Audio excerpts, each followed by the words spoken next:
Hello दोस्तों, welcome back to my channel Raj classes lecture. आज की इस वीडियो आपके लिए बहुत ही ज़्यादा मोस्ट इम्पोर्टेंट होने वाली है।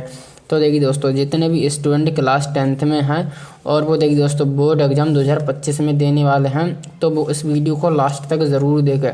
तो देखिए दोस्तों, हम इस वीडियो में देखिए दोस्तों मैथ में एक ऐसा क्वेश्चन लेके आए हैं जो बोर्ड एग्ज़ाम में आपको देखिए दोस्तों 100% आएगा। हर साल आने वाला प्रश्न है और ये प्रश्न इस बार भी 100% पूछा जाएगा। तो आप इस वीडियो को अच्छी तरह से तैयार कर लें, यानी कि इस प्रश्न को अच्छी तरह से तैयार कर लेना है मेरे भाई। ये क्वेश्चन बोर्ड एग्जाम में फिक्स है, चाहे मुझसे लिख के ले लो भाई। ये प्रश्न 100% पूछा जाएगा। और देखिए दोस्तों, अब आपकी मैथ में आपकी तैयारी बहुत ही अच्छी तरीके से होने वाली है। आप समझ लो आपके 70 में 70 नंबर अब आने वाले हैं। तो आप इस वीडियो को अच्छी तरह से देखें, तो इस प्रश्न को अच्छी तरह से तैयार कर लेना है मेरे भाई। ठीक है, चलिए दोस्तों, बिना देरी की वीडियो को शुरू करते हैं और हम फटाफट से इस क्वेश्चन को सॉल्व करवाते हैं। ठीक है दोस्तों, तो देखिए दोस्तों, हमारे पास प्रश्न आया। देखिए दोस्तों, प्रश्न को हम सबसे पहले पढ़ते हैं, फिर इसको हम सॉल्व करेंगे। ठीक है, तो यहाँ पर देखिए दोस्तों, प्रश्न है सिद्ध कीजिए कि √2 एक अपरिमेय संख्या है। तो देखिए दोस्तों, इस तरह के प्रश्न बोर्ड एग्जाम में 100% आते हैं और ये प्रश्न लगातार पूछा गया है। ठीक है, आपको क्या होगा, आपको सिद्ध करने के लिए पूछा जाएगा। देखिए दोस्तों, पहले तो हमें पता है कि √2 एक अपरिमेय संख्या है। ठीक है, हमें पता है, लेकिन हमें क्या करना है, हमें भाई एग्जामिनर को हमें भाई प्रूव करके बताना है कि ये कैसे एक अपरिमेय संख्या है। ठीक है, तो चलिए दोस्तों, हम इसी के बारे में आज बात करने वाले हैं और इस प्रश्न को हम सॉल्व करेंगे और प्रूव भी करेंगे कि कैसे ये एक अपरिमेय संख्या है। ठीक है, तो इस तरह के प्रश्न को देखिए दोस्तों सॉल्व करने के लिए हमें एक देखिए दोस्तों टेढ़ा तरीका अपनाना पड़ेगा। कैसे करके, तो देखिए दोस्तों हम क्या करेंगे, देखिए दोस्तों जैसे हम आपको कोई एक बात बताते हैं। ठीक है, तो देखिए दोस्तों, जैसे मान लो कोई एक शरीफ आदमी है। ठीक है, शरीफ आदमी है, उसे हमें प्रूफ करना है कि ये कैसे शरीफ आदमी है। ठीक है, तो हम क्या करेंगे, हम मान लेंगे कि वो एक चोर है। ठीक है, तो हम मान लेंगे कि एक चोर है, अब उसकी जांच पड़ताल करेंगे। जब देखिए दोस्तों जांच पड़ताल के बाद मालूम पड़ेगा कि ये तो भाई चोर है ही नहीं, जब ये चोर नहीं है तो वो भाई एक शरीफ आदमी है। ठीक है, तो इस तरीके से हम इस क्वेश्चन को भी सॉल्व करवाने वाले हैं। ठीक है, हम क्या करेंगे, तो हम भी इसको मान लेंगे कि √2 एक अपरिमेय संख्या नहीं है, ये एक परिमेय संख्या है। हम क्या करेंगे, इसको उल्टा मान के चलेंगे और हम क्या करेंगे, अपनी ही बात को हम गलत साबित कर देंगे। इससे क्या होगा, √2 एक परिमेय संख्या नहीं होगी, फिर क्या होगी, √2 एक अपरिमेय संख्या हो जाएगी। ठीक है, तो हम यहाँ पर लिखेंगे हल लिखने के बाद अब आगे इसको कैसे सॉल्व करेंगे, हम मान लेंगे कि माना √2 एक परिमेय संख्या है। ठीक है, यहाँ पर लिखते हैं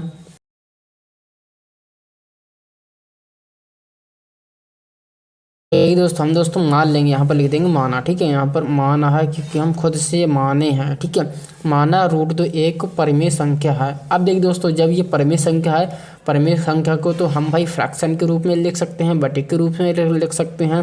तो हम क्या करेंगे, यहाँ पर देखिए अब √2 बराबर यहाँ पर लिख देंगे a/v। ठीक है, हम इसको क्यों लिखवाए हैं, क्योंकि हम इसको मान लिए हैं कि √2 एक परिमेय संख्या है और परिमेय संख्या तो भाई बटे के रूप में होती है। ठीक है, अब देखिए दोस्तों, ये परिमेय संख्या है, ये परिमेय संख्या ये बटे की एक ऐसी फॉर्म है जिसको हम और ज़्यादा सिंपलेस्ट नहीं कर सकते। क्या बात कही है, अभी आपको समझाते हैं। ठीक है, पहले इसको लिख देते हैं कि a और b सहअभाज्य हैं। ठीक है, a और v सहअभाज्य हैं। अब सहअभाज्य का मतलब क्या है, सहअभाज्य का मतलब मैं आपको अभी समझाता हूँ। जैसे हमने आपको यहाँ पर लिखा है 21 बट्टा, यहाँ पर देखिए 21/12 है। ठीक है, अब 21/12 को हम इसको डिवाइड करेंगे तो ये देखिए दोस्तों 3 से डिवाइड हो जाएगा। देखिए दोस्तों 3 सत्ते 21 और 3 चौक 12, ये 3 से कट गया। तो अब ये देखिए दोस्तों 7/4 निकल के आया है। ठीक है, अब 7/4 को हम और ज़्यादा नहीं काट सकते। ये 21/12 की बिल्कुल सिंपलेस्ट फॉर्म है, ये बिल्कुल सिंपल फॉर्म है। ठीक है, तो हम इसको 7/4 लिख सकते हैं। तो ये इसकी बिल्कुल सिंपलेस्ट फॉर्म है। अब ये और किसी नंबर से डिवाइड नहीं होगा। तो इसी प्रकार से a और b क्या है, a और b फ्रैक्शन की सबसे ज़्यादा सिंपलेस्ट फॉर्म है। अब इसको हम और ज़्यादा डिवाइड नहीं कर सकते हैं, केवल इसको 1 से डिवाइड कर सकते हैं। ठीक है, तो a और b हमारे सहअभाज्य हैं और सहअभाज्य का भी यही मतलब होता है मेरे भाई। ठीक है, तो अब चलिए दोस्तों इसको आगे सॉल्व करेंगे। यहाँ पर देखिए दोस्तों यहाँ पर इधर रूट है और इधर रूट नहीं है, हम क्या करेंगे रूट को हटाएंगे। जब रूट को हटाएंगे ना तो दोनों तरफ भाई वर्ग कर देंगे, तभी तो हमारे पास रूट हटेगा। और हमें रूट को हटाना ही हटाना है, तो हम क्या करेंगे दोनों तरफ वर्ग करने पर यहाँ पर लिख देंगे। ठीक है, तो चलिए दोस्तों दोनों तरफ वर्ग करते हैं। ठीक है, रूट 2 का वर्ग करेंगे बराबर a अपॉन बी का वर्ग करेंगे। ठीक है, अब चलिए दोस्तों वर्ग करते हैं। अब देखिए दोस्तों जब हम ना रूट 2 का वर्ग करेंगे तो यहाँ पर स्क्वायर से रूट हट जाएगा, केवल 2 बचेगा। ठीक है, अब a का वर्ग करेंगे तो a स्क्वायर बटा b का वर्ग करेंगे तो यहाँ पर b स्क्वायर हो जाएगा। ठीक है, अब क्या करेंगे इसके नीचे 1 मान के इसकी ना क्रॉस मल्टीप्लाई करेंगे। केवल हम क्या करेंगे b स्क्वायर को इधर लेके जाएंगे और 2 को इसके नीचे लेके आएंगे, तो यहाँ पर क्या होगा, यहाँ पर देखिए तो बी स्क्वायर बराबर निकल के आएगा ए स्क्वायर बटा 2। ठीक है ना दोस्तों, तो यहाँ पर बी स्क्वायर बराबर निकल के आया है ए स्क्वायर बटा 2, यानी कि 2 क्या कर रहा है ए स्क्वायर को डिवाइड कर रहा है। ठीक है, तो हमें ना यही बात लिख देंगे ए स्क्वायर को ना 2 डिवाइड कर रहा है। ठीक है, तो हम यहाँ पर लिखेंगे विभाज्य है। तो देखिए दोस्तों जो हमारा ए स्क्वायर को 2 डिवाइड कर रहा है यानी भाग कर रहा है, ए स्क्वायर 2 से विभाज्य, तो हमने यही बात यहाँ पर लिख दी है ए स्क्वायर 2 से विभाज्य है। अब देख दोस्तों हमारे पास एक प्रमेय थी, आप ना इसको पढ़ लेना। ठीक है, तो जब देखिए दोस्तों किसी नंबर का वर्ग जब किसी नंबर से डिवाइड होगा तो वो नंबर भी उस नंबर से ही डिवाइड होगा, यानी कि क्या समझे, हम आपको अभी समझाते हैं। जैसे कि ए स्क्वायर है ना 2 से भाग हो रहा है। ठीक है, ए स्क्वायर 2 से भाग हो रहा है तो यहाँ पर केवल ए भी 2 से भाग होगा। यहाँ पर मैं आपको लिख के बताता हूँ तब आपको समझाऊंगा। ठीक है, तो यहाँ पर हम लिखेंगे ए भी 2 से भाग, ठीक है, भाग होगा। अब देखिए दोस्तों अब आपको ना इसको प्रूफ करते हैं। ठीक है, जैसे मैं आपको यहाँ पर लिख के बताता हूँ। जैसे देखिए दोस्तों यहाँ पर क्या है 16। ठीक है, 16 का वर्ग, 16 का वर्ग। ठीक है, 16 का वर्ग 2 से विभाज्य है। ठीक है, 16 का वर्ग 2 से विभाज्य होगा, अभी आपको देखते हैं। ठीक है, 16 का वर्ग होता है 256। ठीक है ना दोस्तों 256। अब 256 2 से विभाज्य होगा, बिल्कुल होगा, 2 एकम 2, 2 दूनी 4, 2 अट्ठे 16। तो हाँ ये विभाज्य हो रहा है, यानी कि 16 का वर्ग 2 से विभाज्य हो रहा है। ठीक है, तो यहाँ पर क्या होगा 16 भी 2 से विभाज्य होगा, 2 एकम 2, 2 अट्ठे 16। तो यहाँ पर देखिए दोस्तों जब किसी नंबर का वर्ग 2 से विभाज्य होगा तो वो नंबर भी 2 से विभाज्य होगा, तो यही बात मैंने यहाँ पर लिखी है। ठीक है, अब देखिए दोस्तों यहाँ पर देखिए जब हमने ना 16 का वर्ग 2 से विभाज्य किया तो यहाँ पर 128 आया, जब हमने केवल 16 को विभाज्य किया तो यहाँ पर 8 आया। तो यहाँ पर देखिए दोस्तों वर्ग विभाज्य होने के बाद कुछ और नंबर दे रहा है और केवल वो नंबर विभाज्य होने के बाद वो अलग नंबर दे रहा है। ठीक है ना दोस्तों, तो वर्ग अलग नंबर दे रहा है और केवल वो नंबर अलग नंबर दे रहा है। ठीक है, तो हम क्या करेंगे यहाँ पर देखिए दोस्तों, अब यहाँ पर जो हमारा ए स्क्वायर है ना 2 से विभाज्य होके बी स्क्वायर दे रहा है। ठीक है, अब देखिए दोस्तों जो यहाँ पर ए होगा ना, ए अगर 2 से भाग होगा तो वो बी स्क्वायर नहीं देगा, वो कोई और नंबर देगा, यानी कि बी स्क्वायर भी दे सकता है लेकिन वो अलग नंबर देगा। हमें नहीं पता कि कौन सा नंबर देगा, तो हम क्या करेंगे हम इसको मान लेते हैं कि ए है ना 2 से भाग होके यहाँ पर सी देगा, और यहाँ पर सी क्या है, सी यहाँ पर पूर्णांक है। ठीक है, तो हम क्या करेंगे यहाँ पर इस तरह से इसकी क्रॉस मल्टीप्लाई कर देंगे। ठीक है, तो हम क्या करेंगे यहाँ पर देखिए दोस्तों जो हमारा 2 है ना 2 को हम इधर लेके जाएंगे तो यहाँ पर क्या होगा a बराबर 2c। ठीक है, 2c, और यहाँ पर c क्या है, c यहाँ पर है ना पूर्णांक है। ठीक है, पूर्णांक है।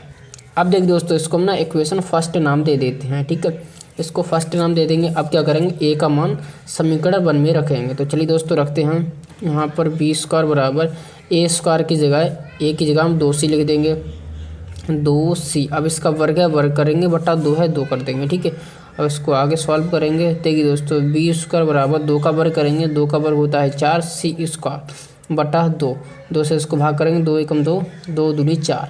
तो यहाँ पर क्या आया, अब देखिए दोस्तों यहाँ पर 2 को हम इधर लेके जाएंगे, इसके नीचे पर मान के क्रॉस मल्टीप्लाई करेंगे। ठीक है, तो 2 को इधर लेके जाएंगे। ठीक है, तो यहाँ पर क्या होगा सी स्क्वायर बराबर 2 जाएगा बी स्क्वायर के नीचे, बी स्क्वायर बटा 2। तो यहाँ पर देखिए दोस्तों जो हमारा बी स्क्वायर है ना वो 2 से भाग हो रहा है। ठीक है, तो हम क्या करेंगे यहाँ पर लिख देंगे बी स्क्वायर 2 से विभाज्य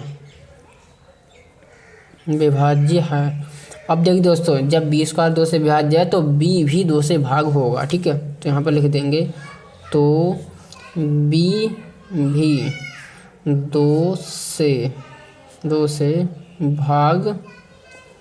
भाग होगा। इसका लॉजिक मैंने अभी आपको यहाँ पर समझाया था, ठीक है। अब देखिए दोस्तों, अब यहाँ पर एक कंडीशन निकल के आई है। क्या निकल के आई अभी आपको मैं समझाता हूँ, ठीक है। अब देखिए दोस्तों, यहाँ पर क्या है, जो हमारा a है ना, a भी 2 से भाग हो रहा है और यहाँ पर b भी 2 से भाग हो रहा है, ठीक है। अभी मैंने आपको यहाँ पर बताया है, जो हमारा a है ना वो भी 2 से भाग हो रहा है और b भी 2 से भाग हो रहा है, ठीक है। लेकिन हम मान के क्या चले थे, यहाँ पर देखिए दोस्तों, हम मान के चले थे कि a और b तो फ्रैक्शन की सबसे ज़्यादा सिंपलेस्ट फॉर्म है। अब ये किसी नंबर से भाग नहीं होगा, लेकिन हमने तो अभी कैलकुलेशन करके पता करा कि ये भाई ना a और b भी 2 से भाग हो रहे हैं। a और b है ना फिर से 2 से भाग हो रहे हैं, तो हमारी तो ये कल्पना गलत साबित हो गई। जब ये सहभाज्य संख्या है तो ये किसी नंबर से भाग नहीं होनी चाहिए थी, ठीक है। लेकिन a और b तो 2 से भाग हो रहे हैं, तो भाई ये सहभाज्य संख्या नहीं होगी। अब ये हमारी स्टेटमेंट हमारी गलत साबित हो गई है, ठीक है। जब ये गलत साबित हो गई है, इसकी वजह से गलत साबित हुई है, क्योंकि हम ना √2 को परिमेय संख्या मान चुके थे, ठीक है, परिमेय संख्या मान चुके थे। जब ये गलत साबित हो गई है तो ये इसके ऊपर वाली बात भी तो गलत साबित हो गई। ध्यान से सुनना मेरी बात। देखिए दोस्तों, जब ये वाली बात हमारी गलत साबित हो गई है, ठीक है, ये वाली बात गलत साबित हुई है तो ये वाली बात भी गलत साबित हो गई है, ठीक है। ये वाली बात इसकी बात की वजह से गलत साबित हुई है, ठीक है। जब ये बात गलत साबित हुई है तो इसके ऊपर वाली बात भी तो गलत साबित हो जाएगी। हम इसको ही गलत मान लिए थे कि रूट तो एक परिमेय संख्या है, ठीक है। तो इसी तरह से हम क्या करेंगे, जब हमारी ये बात गलत साबित हो गई है कि √2 एक परिमेय संख्या नहीं होगी, ठीक है, ये गलत साबित हो गई है। जब ये परिमेय संख्या नहीं होगी तो भाई √2 एक अपरिमेय संख्या हो जाएगी, ठीक है ना दोस्तों। अब इसको ना अब इसी स्टेटमेंट को हमें नीचे लिखना है ताकि हमें फुल मार्क्स मिल चुके हैं, ठीक है। इसमें आपको केवल थ्योरी लिखनी होती है, ठीक है, जिसमें कोई ज़्यादा कैलकुलेशन नहीं होती है। इसमें केवल थ्योरी वाला पार्ट है, ठीक है। तो आपको थ्योरी बहुत अच्छी तरीके से लिखनी है, ठीक है। तो हम क्या करेंगे, यहाँ पर अब इसकी थ्योरी, यहाँ पर इसका ना कंक्लूजन निकाल के बताते हैं, ठीक है ना दोस्तों। अब दोस्तों इसका हमें कंक्लूजन लिखना है। तो यहाँ पर देखिए दोस्तों, इसका मतलब यह हुआ कि a और b 2 से भाग हो रहे हैं, ठीक है। हमने अभी पता करा है कि a और b तो 2 से भाग हो रहे हैं, लेकिन दोस्तों a और b क्या थे, लेकिन a और b तो हमारी सहअभाज्य थे, ठीक है। a और b तो सहअभाज्य थे, तो क्या हुआ है, जब a और b 2 से भाग हो रहे हैं तो a और b सहअभाज्य नहीं है, ठीक है। तो हमारी क्या हुआ, तो हमारी कल्पना ही गलत हो गई। जो हमने कल्पना की कि a और b तो सहअभाज्य हैं, तो हमारी कल्पना ही गलत साबित हो गई है, ठीक है। और हमने कल्पना क्या करी थी, हमने कल्पना करी थी कि √2 एक परिमेय संख्या है। तो जब ये बात ही हमारी गलत साबित हो गई है तो √2 एक परिमेय संख्या नहीं होगी। तो इसलिए देखिए दोस्तों, अतः √2 एक अपरिमेय संख्या होगी, ठीक है। तो इस तरह से आप इस क्वेश्चन को करेंगे, आपको 100% ये क्वेश्चन आएगा और आपको फुल मार्क्स मिलेंगे, ठीक है ना दोस्तों। तो आपको क्या करना है, इस क्वेश्चन को इसी तरह से तैयार कर लेना है, ठीक है। अब देखिए दोस्तों, अगर आपसे ना पूछे कि √5 एक अपरिमेय संख्या है तो आपको क्या करना है, तो देखिए दोस्तों बिल्कुल सिंपल क्वेश्चन है, ठीक है। तो आपको क्या करना है, बिल्कुल इसी टाइप से करना है। जहाँ पर 2 है ना, जहाँ पर √2 है वहाँ पर आपको √5 कर देना है, √5 कर देना है, ठीक है। केवल आपको इतना सा चेंज करना है। अगर आपसे पूछे कि √3 एक अपरिमेय संख्या है तो आपको क्या करना है, तो आपको सभी जगह √3 कर देना है। बस आपको चेंजेस करना है, ठीक है। और वहाँ की सभी क्वेश्चन इसी तरीके से हो जाएंगे, ठीक है ना दोस्तों। तो आई होप आपको ये वीडियो बहुत अच्छी लगी होगी। अगर आपको वीडियो अच्छी लगी हो तो वीडियो को लाइक कर दें और चैनल पे नए हैं तो चैनल को सब्सक्राइब करना ना भूलें दोस्तों, क्योंकि हम मैथ के मोस्ट इम्पोर्टेंट क्वेश्चन आपको बताते रहेंगे, जिससे आपकी तैयारी बहुत अच्छी तरीके से हो पाए। तो चलिए दोस्तों, मिलते हैं ऐसे किसी नई वीडियो में। आप अपनी तैयारी बहुत अच्छी तरह से करते रहिए। चलिए दोस्तों, थैंक यू।